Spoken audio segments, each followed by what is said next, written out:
A health center in Roxbury is giving more children a head start on treating and preventing tooth decay. To tell us about the program at the Dimock Center is its Medical Director of Health Services, Dr. Nandini Sangupta. Thank you very much for being with us, Doctor. Thank you for having me. First of all, talk about what things were like before this program started. I mean, what could people do if they wanted to have dental care for their children? Well, I think it was very difficult for people to get their families, their children, into dental care, or even for adults to get into dental care. There are very few dental offices around the city, especially dental offices that will accept Medicaid. So waits could be as long as 6 months, 9 months. And practically speaking, what that meant was that if you had a tooth problem, you ended up in the emergency room. And by the time you ended up in the emergency room, you were pretty sick. So cost of healthcare shoots up when this kind of thing happens, and number of work days, school days missed is high. Well, one of the things you're trying to do in this program is not just preach prevention to adults, you're talking about very, very young children. Right. So what we do in this program is we offer all the children we see for primary care in the pediatric clinic access to dental care. And what we do is we do prevention, we do oral health education, we do oral health risk screening, risk for tooth decay, and we offer fluoride varnish treatments within the primary care center. And then we offer streamlined referrals to our dental clinic, which is right within our campus. If the children don't get this kind of early attention, what would probably happen with their teeth? So when I first started out, before this program began, I was really shocked when I would look into children's mouths as part of their routine exam, and they'd have a lot of tooth decay, or in the best cases, they'd have a lot of crowns in their mouth, which means they had a lot of tooth decay, but somebody took care of it rather late in the process, but at least better late than never. What we're finding now is we're catching all of this much, much earlier and getting them into dental care much earlier, preferably even before they start to have caries. Well, one consequence, of course, is that they'll have better teeth. But talk about the consequence of that, I mean, whether it's about their health or what's going on in school.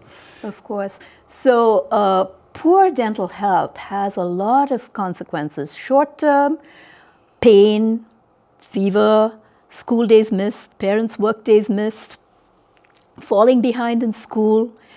In the intermediate term, frequent emergency room visits, like I mentioned, hospitalizations, severe septic illness that originates in the mouth. And in the longer term, things like increased risk for heart disease and even death. So this is pretty major as far as health risks. This is being on news. We're talking with Dr. Nandini Sangupta from the Dimock Center. Doctor, talk about what else is going on here, because this isn't just dental care at a dental office or clinic. This is in the same building, I guess, with primary care doctors. What's the importance of having that all juxtaposed? Well, one thing we know is that there's a huge shortage of dentists and dental hygienists out there in the city of Boston, all over the country, as a matter of fact. And even if your child is hooked up with a dental practice, it's hard to get in. There are long waits. And on top of that, if you have Medicaid, and 70% of the children we serve have Medicaid, there are even fewer offices, dental offices, that will accept Medicaid. So the bottom line is that a whole lot of children out there are not able to access dental care. What we're able to do from the earlier stages, almost from birth, we're able to talk to parents about preventing tooth decay, healthy oral health habits, and also providing fluoride varnish, which is well known to be a way to prevent tooth decay.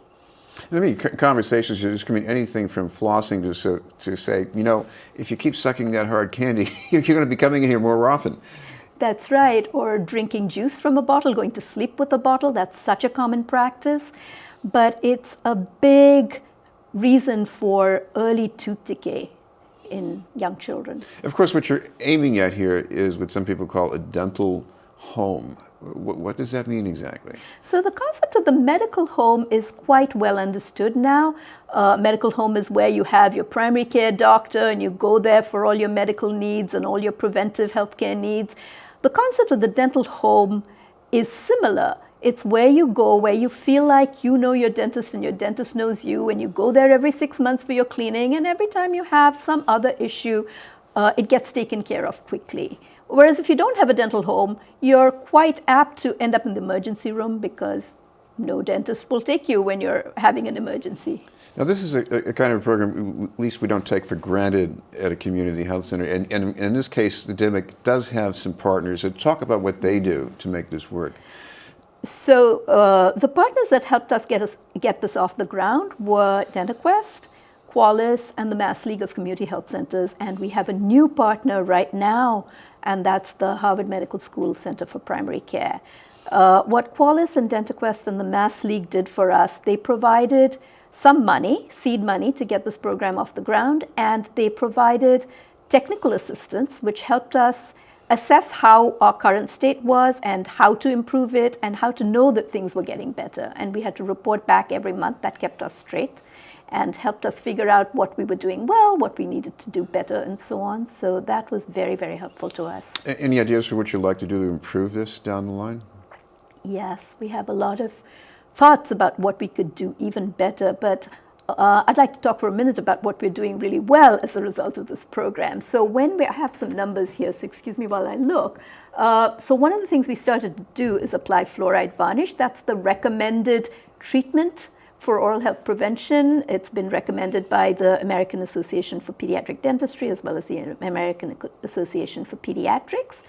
And we do that at every well-child visit for children as soon as they have teeth. So at 6 months, 9 months, once they have teeth, till the age of 6 years. And we went from 0 to over 80% within the first 18 months of the project. We were not risk screening at all for tooth decay. We are now risk screening 85% of the children we see for well-child care.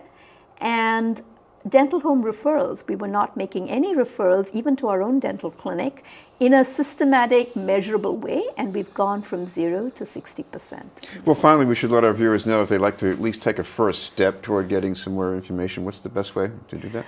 I would start by going to our website, that's www.dimock.org, and looking for pediatric contact information as well as dental contact information. We are able to get your child in to dental care as soon as they establish pediatric care at our clinic, which I think is pretty unusual in the city. Thank you very much for being with us. Thank you. From the Dimock Center, Dr. Nandini Sangupta.